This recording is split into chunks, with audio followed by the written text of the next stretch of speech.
Hello friends, welcome to my channel cricket knowledge. और IPL 2025 चल रहा है और अपने लास्ट स्टेज में आ चुका है आईपीएल 2025।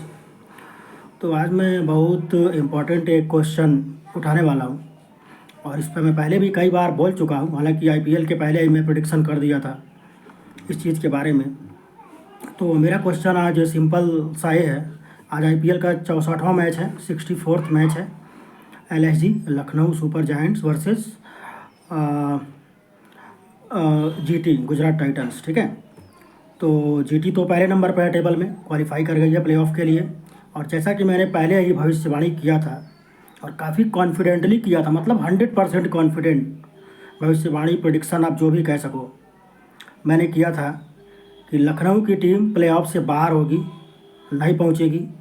और ये सिर्फ और सिर्फ एक बंदे की वजह से होगा और वो है ऋषभ पंत। एक ऐसा बंदा जिसे टीम का कैप्टन बनाया गया, विकेट कीपर है और बैटिंग तो कहने को 4 नंबर है, जहां मन वहां बैटिंग करेगा। मतलब उसकी फरमाइश है, वो कभी ओपन करेगा, कभी 3 नंबर खेलेगा, कभी 4 नंबर, कभी 5 नंबर, कभी मतलब जहां उसकी इच्छा होगी। ठीक है, अभी मैं थोड़ा पॉइंट वाइज बात करता हूँ। मेरा इससे जो पहले वीडियो था उसमें भी मैं कहा था कि ऋषभ पंत अकेले अपने कंधे पर टीम को लेकर चल रहा है और लखनऊ को बाहर करवा के ही मानेगा। ठीक है ना। अब देखो पॉइंट क्या है मेरा। चलो, आईपीएल ऑक्शन में जो भी हुआ, आप वो गोयनका जी का वो इंटरव्यू सुनते होंगे कि वो जगह जगह घूम के कह रहे हैं कि आईपीएल ऑक्शन वाले दिन उनको बहुत लोगों के कॉल आए और सब लोग कह रहे थे इसको ले लो उसको ले लो, लेकिन कोई भी ऋषभ पंत को लेने के लिए नहीं कह रहा था। और ये मतलब मेरे को भी हंसी आ रही है। और ये ऋषभ पंत को लेके बहुत मुस्कुरा रहे थे कि जैसे कितना बड़ा ये डील साइन कर लिए। मतलब खैर बड़ा डील तो था ही, 27 करोड़ का डील। आईपीएल का अब तक का सबसे महंगा खिलाड़ी ऋषभ पंत को बना दिए गोयनका जी। तो मैं इसमें पंत का कोई गलती नहीं कहूँगा। अब कोई गधे को घोड़ा समझ के खरीद के लाए तो असली गधा कौन है? उस गधे को घोड़ा समझ के लाने वाला है ना, सबसे बड़ा गधा तो वो है। तो आप समझ रहे होंगे मैं क्या कहना चाहता हूँ। तो सिंपल सा बात तो ये है। देखो जब से मैच शुरू हुआ है, लखनऊ की टीम इतनी ज़बरदस्त टीम है ना, सच बताऊँ इसको। और इसमें 4 प्लेयर बैटिंग में, Mitchell Marsh, Aiden Markram, Nicholas Pooran और David Miller lower down the order. ठीक है, जिस तरह का बंदा डेविड मिलर है, मैं उसको पर्सनली मिला हूँ, उससे जानता हूँ। मैं लगभग 2 हफ्ते तक उसका बैटिंग देखा होऊंगा नेट में। जब मैं सहवाग के क्लब से खेलता था तो सहवाग के ऑडी से Q7 लिया था, सहवाग न्यू ऑडी, उसी से मिलर आता था क्लब में प्रैक्टिस करने। और कुछ टाइम बाद जो है साउथ अफ्रीका का इंडिया टीम का दौरा भी था, तो प्रैक्टिस करता था। मेरा बैटिंग भी देखा था एक आध बार, वो उसको अच्छा लगा था।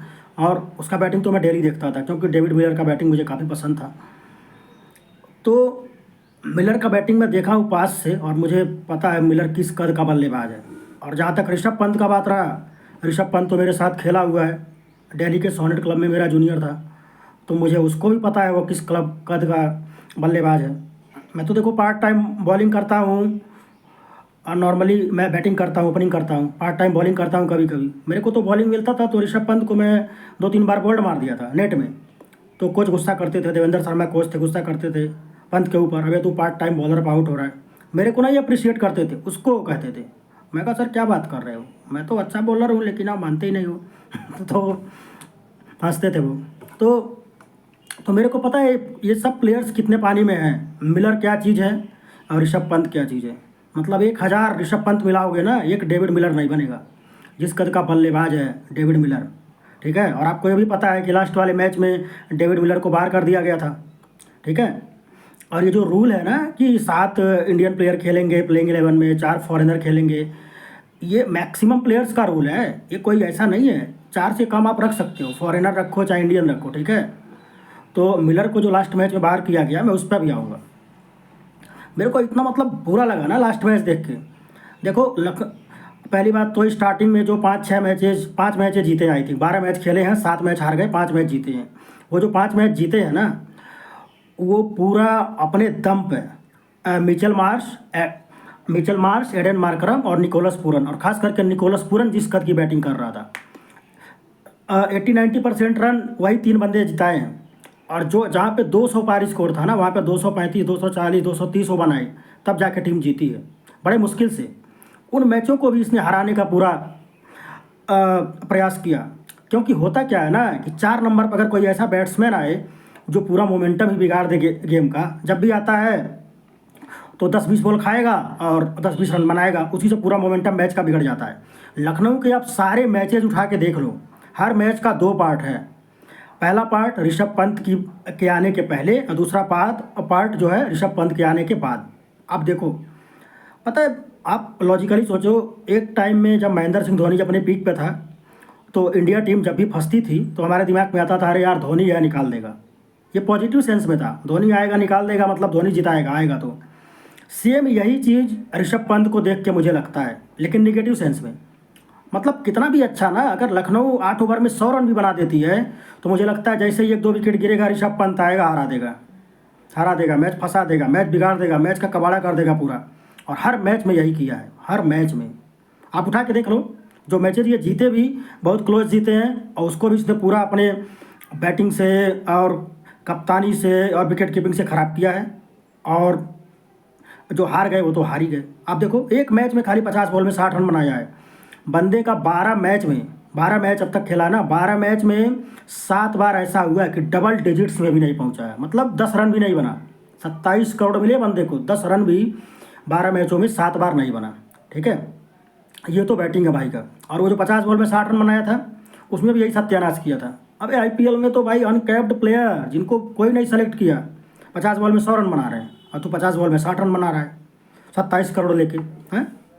अब थोड़ा सा और लॉजिकल पॉइंट पे आते हैं। पिछला मैच जो हुआ है, अगर ये मैच देखो, अभी दो मैचेस बचे हुए हैं, लेकिन लखनऊ क्या है, एलिमिनेटेड हो गई। अगर वो मैच जीती होती लखनऊ, तभी रेस में रहती प्लेऑफ के। मतलब पिछला मैच जो था वो डू और डाई मैच था एक तरह से। सेमीफाइनल का लो, फाइनल का लो, इनके लिए, लखनऊ के लिए सब यही था। इतने क्रूशियल मैच में इतना अच्छा मिचेल मार्श और एडन मार्करम ने स्टार्ट दिया। मैं सच बता रहा हूँ आपको, मैं मैच बहुत केयरफुली देख रहा था, क्योंकि मिचेल मार्श और मार्करम, इनका बैटिंग मुझे बहुत अच्छा लगता है। और ख़ास करके पूरन का बैटिंग, जब जिस तरह से वो खेलता है, सोचो इतने क्रूशियल मैच में, डू और डाई मैच में, मैं उस समय डिनर कर रहा था और मैच देख रहा था, और इतना अच्छा स्टार्ट हुआ था ना, लेकिन मेरे माइंड में वही चल रहा था कि ऋषभ पंत आएगा, पूरे मैच का सत्यानाश कर देगा। लेकिन जब 10-11 ओवर हो गया, 9 ओवर में आई थिंक उनके 100 रन बन गए थे लखनऊ के। सोचो कितना अच्छा स्टार्ट है, 100 रन 9 ओवर में। हाँ, यहाँ से 220, 230 भी बन सकता है, अच्छी बैटिंग हो तो अब तक किसी भी मैच में ऐसा नहीं हुआ कि पूरन 3 नंबर ना आया हो। ऋषभ पंत तो ओपन भी किया और भी ड्रामेबाजी किया। एक मैच में जिसमें सही डिसीजन सब लिए थे, इसको बैटिंग नहीं भेजे थे, अच्छा स्टार्ट हुआ था, तो जाके वो जहीर खान से झगड़ा कर रहा है, तो इधर उधर ड्रामा कर रहा है, नौटंकी। 2 बॉल बचा था तो आया, तो दूसरी बॉल अपने विकेट में खुद ही मार लिया, रिवर्स स्वीप मारने जा रहा था। ठीक है, ये दिमाग से पैदल लगता है मुझे पूरा। मतलब बैटिंग का कोई टेक्निक ही नहीं है, एकदम 2 पैसे का बल्लेबाज, पूछो मत। तो अब पिछला मैच देखो, पिछला मैच जो हुआ है, फिर पिछले मैच पे मैं आता हूँ, एकदम डू और डाई मैच है, इतना क्रूशियल। मैं उस समय डिनर कर रहा था और मेरे दिमाग में खाली एक ही चीज़ चल रहा था कि देखो 11-12 ओवर हो गया है और विकेट नहीं गिरा है, और एक विकेट जैसे ही गिरेगा तो भी पूरन आएगा। तो अगर पूरन भी खेल जाएगा और मिचेल मार्श आउट हो, चाहे मार्करम आउट हो, कोई भी आउट हो, पूरन अगर खेल गया 17-18 ओवर तक भी, तो बहुत अच्छा स्कोर बन सकता है। तब मैच को ऋषभ पंत को ज़्यादा बिगाड़ने का टाइम नहीं मिलेगा। सोचो एक ऐसा प्लेयर है जो 27 करोड़ में लिया गया है, और उससे खाली ये डर है कि ये कहीं अपने ही टीम को हरवा न दे, दिमाग में आता है। सोचो, मतलब उससे एक ही खतरा है कि अपनी टीम को हरवा न दे। काम उसको दिया है, उसको अपनी टीम को जिताना चाहिए, लेकिन हर मैच वही हरवाया। और मेरे दिमाग में एक ही चीज़ चल रहा था कि ये मैच लखनऊ एक ही कंडीशन में हार सकती है, बस एक कंडीशन में लखनऊ हार सकती है, अगर पूरन की जगह ऋषभ पंत बैटिंग करने आ जाए तो इस मैच का सत्यानाश हो जाएगा। ऐसे ही मेरे माइंड में रैंडम आया, लेकिन मैं कहा ऐसा तो नहीं होना चाहिए। ऐसा तो मतलब कोई पागल कुत्ता काट ले किसी को तो भी ऐसा डिसीजन नहीं लेगा। आखिर वहाँ जस्टिन लैंगर बैठा है जो मैथ्यू हेडन के साथ ओपन करता था। लैंगर का बैटिंग देखना आप लोग, शोएब अख्तर जब उसको बॉलिंग करता था, किस कद का प्लेयर रहा है जस्टिन लैंगर। ठीक है, ओपनिंग करता था मैथ्यू हेडन के साथ टेस्ट मैच में, और दुनिया के सारे बॉलरों को, दिग्गजों को मारा होगा वो। तो आपको क्या लगता है उस बंदे को क्रिकेट का समझ नहीं है? कोच है वो। और जहीर खान जैसा बंदा वहाँ बुद्धू की तरह बैठा हुआ है, हमेशा ऋषभ पंत आउट होके आता है, जहीर खान के बाजू में बैठ के पता नहीं क्या बकवास करता रहता है। अबे उससे कोई उसके दो थप्पड़ लगा के पूछे तू कर क्या रहा है भाई? हाँ, ऐसे क्रिकेट होता है क्या? ऐसे तो गली क्रिकेट में नहीं होता है। सच बता रहा हूँ, मेरे कुछ ऐसे जानने वाले प्लेयर हैं ना, उनमें से मैं किसी को भी ऋषभ पंत की जगह अगर मैं बोलूँ उतार दो, वो सब उससे बेहतर परफॉर्म करके दिखाएंगे। कुछ बैट्समैन हैं, विकेट कीपर हैं, बॉलर हैं, कोई भी XYZ कोई भी। इवन तुम मैं तो किसी भी क्लब से ना कोई अच्छा विकेट कीपर बैट्समैन नॉर्मल सा आप लगा दो, इससे ज़्यादा रन बना के दिखाएगा आपको। 12 मैचों में मुझे लगता है इसके 150 रन भी नहीं होंगे। 12 मैचों में 150 रन भी नहीं होंगे। सोचो IPL का 12 मैच, सोचो हर मैच खेल रहा है, हर मैच खेल रहा है भाई। उसको ओपन कराया गया, 2 नंबर खिलाया गया, 3 नंबर, ये वो। अब लास्ट वाले मैच में देखिए क्या हुआ, इतना अच्छा स्टार्ट मिला, 9 ओवर में 100 रन, और जैसे विकेट गिरा निकोलस पूरन की जगह, मैं तो देखा तो दंग रह गया कि निकोलस पूरन की जगह बैटिंग करने आ रहे हैं ऋषभ पंत। डू और डाई मैच है, मस्ट विन मैच है, इतना इम्पोर्टेंट मैच है। निकोलस पूरन जो अपने दम पे मैचेस जिताया है, जो 34 छक्के मारा है, स्टार्टिंग के 5 गेमों में ही मारा था 34 छक्के वो निकोलस पूरन। मतलब जो देखा जाए तो one of the best batsman of the IPL, अभी करेंटली फॉर्म के हिसाब से भी लखनऊ का तो बेस्ट बैट्समैन है ही। उसके जगह बैटिंग करने आ रहा है महान बल्लेबाज ऋषभ पंत। अब मेरे को ये नहीं समझ आ रहा है ये डिसीजन था किसका। खैर चलो, पंत का तो हो सकता है, उसके दिमाग में तो भूसा भरा है, लेकिन क्या जहीर खान के दिमाग में भी भूसा भरा है? वो जस्टिन लैंगर के दिमाग में भी भूसा भरा है? और वो पूरा मैनेजमेंट जो और कोचिंग स्टाफ, क्या वो पागलों का टीम है क्या? है मतलब सच कह रहा हूँ, किसी को अगर पागल कुत्ता भी काटा होगा तो ऐसे मैच में पूरन की जगह ऋषभ पंत जैसे बैट्समैन को तो नहीं भेजेगा, लेकिन भेजा गया। ऐसा लग रहा प्लान किया गया था कि मैच का सत्यानाश करना ही करना है, हमें जीतना नहीं है। और ऋषभ पंत आया, 6 बॉल में 7 रन या 7 बॉल में 6 रन महान बल्लेबाजी किया, और वहीं से पूरे मैच का मोमेंटम का सत्यानाश हुआ। उसके बावजूद भी पूरन आया, 26 बॉल में 45 रन बनाया। ये पूरन अगर यही पहले आता तो हो सकता है 26 की जगह 30-35 बॉलें खेलता, और 35 बॉलों में वो 70-80 रन भी बना सकता है, मोमेंटम अगर उसको मिल गया तो। क्योंकि छक्के ही मारता है जब वो थोड़ा भी लय में आ जाता है, ठीक है। लेकिन पंत को भेजा गया, पंत को फॉर्म में लाया जा रहा भाई।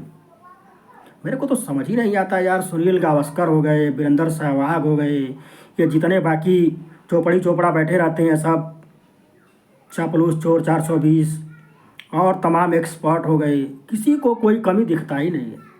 ये भी नहीं, सुरेश रैना की बात सुनो, मतलब कहते हैं form is temporary, class is permanent. तो ये बात तो सही ही है, लेकिन ऋषभ पंत का यही तो क्लास है ना जो दिखा रहा है वो क्लास। 2 पैसे क्लास, 2 पैसे बैटिंग, मतलब पूरे मैच का आके बंदा बैंड बजा दिया। उसके बावजूद भी 205 रन बने, उसके बावजूद भी 205 रन बने, क्योंकि पूरन अच्छा खेला, लास्ट बॉल पर आई थिंक छक्का भी लगा। और उसके बावजूद भी जिस तरह से एक तरफा हारे, 2 ओवर रहते, चाहे जो भी मतलब। और ये विक्रांत गुप्ता वाली टीम है, मैं तो इसको टपोरियों का टीम कहता हूँ, जिनको कुछ नहीं क्रिकेट का पता है, पूरी ज़िंदगी बकवास किए। यहाँ ऐसे ऐसे न्यूज़ वाले हैं, मीडिया वाले हैं, अपना चैनल चला रहे हैं, चाहे जो भी हैं, मतलब इनको कुछ नहीं क्रिकेट का पता है। ये बस अब चापलूसी चलते हैं, खाली चापलूसी करो, इनका चापलूसी करो, उनका चापलूसी करो। कोई सही क्वेश्चन एक नहीं कर सकती, एक भी क्वेश्चन सही नहीं कर सकती है, खाली बस चापलूसी। अब इतना होने के बाद भी अब लखनऊ जिस तरह से पिछला मैच हारी, मैं तो देखा, मेरे को बड़ा अफसोस हुआ। और लखनऊ, पता है कैसी बैटिंग है लखनऊ की? गुजरात की टीम टेबल में नंबर 1 है ना, गुजरात की टीम देखो आप, खाली 3 बैट्समैन ऊपर से लेके चलते हैं। साई सुदर्शन हो गया, शुभम गिल हो गया, जॉस बटलर हो गया, अपने दम पर तीनों लेके आए हैं। 75-80%, 90% रन यही तीनों बनाए हैं। और बिल्कुल यही इसी टाइप की टीम लखनऊ की भी थी। इवन लखनऊ में थोड़ा सा एक प्लस और है, David Miller, lower down the order, ठीक है। डेविड मिलर, हालांकि वो लोअर डाउन द ऑर्डर का प्लेयर नहीं है, मिडिल ऑर्डर का बहुत अच्छा बैट्समैन है वो। डेविड मिलर का भी ओपन भी किया है T20 में। ये लोग क्या उसकी वैल्यू जानेंगे? ऋषभ पंत को तो बस इसके टैलेंटेड कोई भी दिख जाए तो ये सोचता है वो टीम में न रहे, यही रहे। अबे लेकिन कहाँ छुपेगा? IPL जैसे प्लेटफॉर्म पे कहाँ छुपेगा तू बता? कहीं छुप पाएगा? हाँ, अब चापलूसों की फौज कुछ भी कहे। सोचो मैच, मतलब बाद में डेविड मिलर का बहुत ज़रूरत फील हुआ, मिलर था ही नहीं, मिलर को खिलाया ही नहीं है। हाँ, अबे इसको निकालो ना पहले। गोयनका को करना क्या चाहिए था, जब तू 5 मैच 6 मैच 7 मैच देख लिया, एक तरफा सत्यानाश कर रहा है और स्टार्टिंग में तू 5 मैच भाई जीत भी गया था, तो कम से कम तेरे पास अगर थोड़ा भी दिमाग में कुछ होता, यहाँ भूसा नहीं भरा होता, तो ऋषभ पंत को निकाल के किसी को भी, पूरन को कैप्टन बना, मार्करम को बना, मिचेल मार्श को बना, डेविड मिलर को बना, किसी को भी कैप्टन बना दी, किसी को भी, और खाली ऋषभ पंत की जगह कोई नॉर्मल दूसरा विकेट कीपर बैट्समैन खिला लिया होता तो ये टीम प्लेऑफ में होती, और बहुत अच्छी टीम है। एक ही बंदा है इसमें जिसको एकदम राजा बना दिए है, वही नहीं कहावत है, अंधेर नगरी चौपट राजा, बिल्कुल वही हाल है।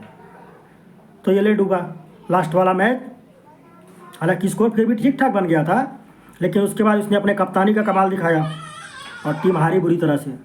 ठीक है, तो मेरे को तो बस यही कहना है। और उसके बावजूद भी अभी इंडिया ए का देखो टेस्ट टीम अनाउंस हुआ है, इंग्लैंड जानी है टीम। आप सोचो उसमें श्रेयस अय्यर जैसा बैटिंग कर रहा है, डोमेस्टिक में हर जगह रन बनाया, टेस्ट में भी रन बनाया, रणजी ट्रॉफी में भी, आईपीएल में इतना अच्छा कैप्टनसी कर रहा है, बैटिंग कर रहा है। श्रेयस अय्यर का नाम नहीं है इंडिया ए वाली टीम में, लेकिन ऋषभ पंत का नाम है, और वाइस कैप्टन बनाया जा रहा है, और डिबेट हो रहा है कि कैप्टन क्यों नहीं बनाया जा रहा है। और वो विक्रांत गुप्ता वाली टीम इस पर बहुत डिबेट करती है कि भाई पंत टेस्ट में बहुत अच्छा किए। अब मैं गारंटी देता हूँ, वो जो टपोरियों की टीम बैठी होती है ना, इनमें से मैक्सिमम कोई कुछ क्रिकेट नहीं खेला होगा, कहीं इधर उधर बल्ला पकड़े होंगे, और कहीं कोई गलती से थोड़ा बहुत खेल भी गया होगा तो सेटिंग से ही खेला होगा। क्योंकि ऐसी मूर्खतापूर्ण बातें जो वो करते हैं, मतलब क्या बोलूँ, बहुत बुरा मैं कुछ बोल नहीं सकता, लेकिन ये सब मतलब कि यार क्रिकेट का पूरा सत्यानाश किया जा रहा है। ऐसे कहीं क्रिकेट होता है, इतना अच्छा प्लेटफॉर्म, और ऐसे खेल रहा है बंदा, 12-12 मैचों में एक तरफा सत्यानाश कर रहा है। पता है मेरे जो कोच है, मैं नाम नहीं लूँगा उनका, मेरे जो कोच है उन्हीं के अंडर में ये ऋषभ पंत अंडर-19 खेला था दिल्ली में, मेरे को सब पता है। सोनेट में ये अंडर-14 अंडर-16 इसको तारक सिन्हा खिलाए, दिल्ली से नहीं खेला, राजस्थान से खिलाए, फिर वहाँ से ला के यहाँ 19 खिलाए। अब तो तारक सिन्हा सर नहीं रहे, उनको द्रोणाचार्य अवार्ड वगैरह भी मिला था, अच्छे कोच थे वो, तो उन्हीं के मतलब सरपरस्ती में उन्हीं का हाथ था, तो ये खेल गया ये सब। ठीक है, अब ऐसा नहीं है कि अपने दम पे खेल के आ जाए। और आईपीएल में भी जब आपको सेलेक्ट हुआ होता है, जब इसको फर्स्ट टाइम 1 करोड़ 90 लाख मिला था 1.90, तो नेपाल के खिलाफ 18 बॉल में 50 रन बनाया था। अब सोचो, नेपाल के खिलाफ 18 बॉल में 50 रन बनाया था, और रणजी ट्रॉफी में इसका एक ट्रिपल सेंचुरी है, उसमें इसके 5-6 कैच छूटे थे, और किसी बहुत कमज़ोर टीम के खिलाफ ये रन बनाया था। तो लोग अपोजिशन नहीं देखते हैं ना, अपोजिशन कौन है, अपोनेंट कौन है, बॉलर कौन है, बॉलिंग की क्वालिटी क्या है। अब ऑस्ट्रेलिया वाले भी कभी उनको नहीं मन होता, चलो यार रन बनवाओ, हमें क्या फ़र्क पड़ रहा है, मैच तो जीत रहे हैं। मतलब ऐसे प्लेयर्स को सपोर्ट करोगे तो हमारे क्रिकेट का तो सत्यानाश है। लेकिन देखो एक बात मैं बहुत सीरियसली बता दे रहा हूँ, फिर अभी इंडियन टीम का कोच है गौतम गंभीर, और अगर ये 2027 वर्ल्ड कप तक रहा, देखो विराट कोहली, रोहित शर्मा संन्यास ले लिए, T20 से ले लिए, टेस्ट मैच से ले लिए। मैं नहीं कहूँगा गौतम गंभीर का इसमें कोई हाथ है, लेकिन उसके रहने से थोड़ा प्रेशर पड़ता है, क्योंकि वो परफॉर्मेंस बेस्ड बातें करता है। वो कहता है डोमेस्टिक खेलो, रणजी ट्रॉफी खेलो, और आप परफॉर्म करोगे तभी टीम में रहोगे, आप नाम पर टीम में नहीं रहोगे खाली। ठीक है, और वो प्रॉपर क्रिकेट को वैल्यू देता है, टेक्निक कैसा है, फॉर्म कैसा है। अब तुम्हें क्या लगता है केएल राहुल, ईशान किशन, चाहे किसी भी ऐसे विकेट कीपर बैट्समैन के सामने ऋषभ पंत को कोई वैल्यू देगा? क्यों देना चाहिए वैल्यू, बताओ। इसका टेक्निक है नहीं बैटिंग का, बिल्कुल लप्पेबाजी करता है। इसका 6 कैच छोड़ोगे तो 100 बना देगा, 4 कैच छोड़ोगे तो 50 बना देगा। तो ऐसा दिन हर दिन तो होगा नहीं। तो बात को समझने का है, मैं सिंपल यही कहूँगा, देखो दिल्ली क्रिकेट में काफ़ी अच्छे से समझता हूँ, और दिल्ली क्रिकेट में गौतम गंभीर कैप्टन था रणजी ट्रॉफी में, तो उसको हटा के ऋषभ पंत को कैप्टन बनाया गया था। मैं नहीं कह रहा हूँ कि पुराने बदले लेकर गौतम गंभीर इस टाइप का व्यक्ति है, ऐसा बिल्कुल भी नहीं है। बंदा बाई हार्ट बहुत अच्छा है, वो स्ट्रेट बात करता है, एक वही तो है जो सही बात करता है। बाकी सचिन थोड़ा सही बात करता है, लेकिन सचिन तो बोलता ही नहीं है ज़्यादा, बाकी सब तो चापलूस हो गए। अभी तो कोई इरफान पठान को कमेंट्री से हटा दिया गया, क्योंकि वो कुछ कमेंट कर दिया, सही बात कर दिया तो बुरा लग गया। भाई हटाओ, चापलूसों को रखो, जो लोग चापलूसी करेंगे, गावस्कर जैसे लोग भी चापलूसी कर रहे हैं। ऋषभ पंत जैसे बल्लेबाज की टेक्निक में उनको कोई कमी नहीं दिखाई देती है। महान बल्लेबाज टेस्ट मैच के बना देते हैं लोग। यहाँ कोई आया 10 टेस्ट मैच खेला, वो महान बल्लेबाज हो जाता है तुरंत। ऐसे देखो पृथ्वी शॉ आया था तो ब्रायन लारा, सचिन तेंदुलकर और वीरेंद्र सहवाग का एकदम तीनों को मिला के पृथ्वी शॉ बना था और गायब हो गया पलक झपकते फिर। हाँ, तो ऐसे ही लोग हैं उसके आगे पीछे। तो मैं ये कह रहा था कि पंत का देखो अब ग्राफ जहाँ भी जाना था इंडियन क्रिकेट में और आईपीएल में, मेरे हिसाब से वो जितना ऊंचाई तक जाना था चला गया, अब वो ग्राफ नीचे आएगा। और देखो जितना ऊंचाई तक गया उसके टैलेंट काबिलियत की वजह से नहीं गया है, वो बस चापलूसी यहाँ के बकवास रिटायर्ड प्लेयर्स जो एक्सपर्ट बने हुए हैं, बकवास मीडिया, इनके वजह से वहाँ तक वो पहुँचा है। नहीं तो जितना वो मतलब उसको मिला उसका 10% भी वो डिज़र्व नहीं करता है, टैलेंट का बात किया जाए तो। और उससे 1000 गुना टैलेंटेड प्लेयर आप जाओ तमाम एकेडमीज़ क्लब्स में मिलेंगे आपको। कितने तो क्रिकेट छोड़ दिए, मेरे साथ कितने रहे होंगे जो अच्छा रणजी ट्रॉफी खेल सकते थे, आईपीएल खेल सकते थे, लेकिन बेचारे कुछ नहीं खेले। और मैक्सिमम तो आप जानते ही हो क्रिकेट में फैमिली वगैरह कितना अच्छा अपने यहाँ सपोर्ट करती है, टांग खींचेगी, और सबसे ज़्यादा अपने ही लोग टांग खींचेंगे। हाँ, कुछ बन गए तो अलग बात है, सब लोग फिर आ जाएंगे ढोल बजाने। जैसे वो यशस्वी जायसवाल के फादर हैं, वो कहते हैं वो जायसवाल को क्रिकेट सिखाए हैं, वही उसको बनाए हैं। और पहले ज्वाला सिंह के साथ सामने जाके हाथ जोड़ते थे। हाँ, अब समय बदल गया तो वो बन गया, वो भी पलटी मार दिया, और ये अब कोच बन गए बहुत बड़े, यही उसको कोचिंग दी, यही सिखाए, यही अपने पास रखे थे। तो मतलब दुनिया में बहुत लोग हैं ऐसे, मैं वो नहीं कहूँगा। लेकिन पंत का ग्राफ देखो जहाँ ऊपर जाना था चला गया, अब ये ग्राफ नीचे आएगा। और गौतम गंभीर मुझे नहीं लगता ऐसे प्लेयर्स को बैक करने वाला है। हाँ, तुम अच्छा खेलो, इवन मेरे को पंत से कोई दिक्कत नहीं है, तुम अच्छा खेलो और तब रहो टीम में। ये नहीं तुम कुछ करो ही मत और हमेशा टीम में तुम ही रहो, तुम ही खेलो। बताओ ऐसे प्लेयर के लिए केएल राहुल जैसे प्लेयर्स को कितना मौका नहीं दिया गया। संजू सैमसन है, ईशान किशन है, मतलब जितेश शर्मा है, रजत पाटीदार है। मैं कह रहा हूँ A to Z आप कोई भी विकेट कीपर बैट्समैन उठा लोगे ना, कितने टाइम तक रिद्धिमान साहा को मौका नहीं मिला। कोई भी A to Z wicket keeper batsman उठाओ, अगर मैं टीम का कोच रहूँ, कैप्टन रहूँ, कुछ भी रहूँ, तो मैं पंत जैसे प्लेयर को कभी नहीं टीम में रखूँगा। मैं किसी को भी रखूँगा, मैं क्या करूँगा, अनफिट प्लेयर है ना, विकेट कीपिंग काम का करेगा, 2-4 कैच छोड़ेगा विकेट कीपिंग में, स्टंपिंग छोड़ेगा, फिर कप्तानी दे दिए। वो तो पता नहीं कौन सा गधा है जो उसको कप्तान बना रहा है, कप्तान बना दिए, ठीक।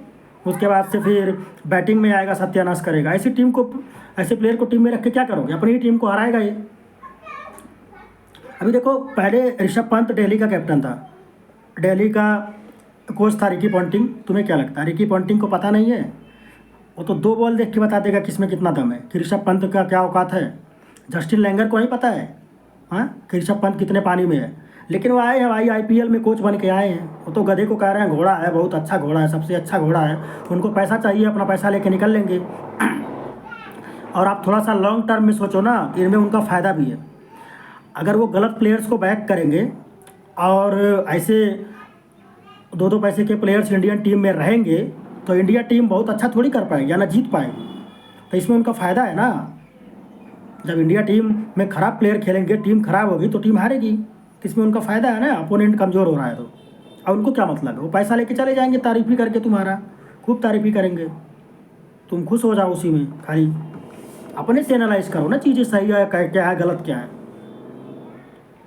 हर मैच में एक कप्तानी के बाद आके कहता क्या ऋषभ पंत, पहली बात तो कहेगा whatever the target we will chase, whatever the target we will chase, मतलब टारगेट कुछ भी हो हम चेस करेंगे।